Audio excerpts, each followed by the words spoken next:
அனுபவத்துல சொல்றேன். வாழ்க்கையில எதை நினைச்சு கவலைப்படாது. ஏன்னா எல்லாம் சில காலம்தான் அப்படிங்கிறது மட்டும் இல்லை. உங்களுடைய வாழ்க்கையில ஒரு கோல்டு ஒண்ணு நீங்களும் நிர்ணயிச்சுக்கணும். அதை அடைகிற வரையும் ஓடிக்கொண்டே இருக்கணும். கஷ்டங்கள் இருக்கும். சூழ்நிலைக்கு ஏற்றவாறு உங்களை மாத்துறதுக்கு பல சந்தர்ப்பங்கள் வரும். இந்த சூழ்நிலைக்கு ஏற்றவாறு நீங்க மாறுனீங்கன்னா சந்தர்ப்பவாதின்றாங்க.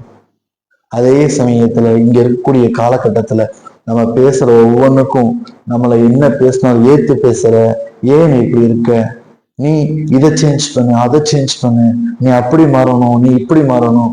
உன் வாழ்க்கையோட விஷயத்துல உன்னோடைய கேரக்டரை நீ சேஞ்ச் பண்றது உன்னையவே நீ அழிக்கிற மாதிரி.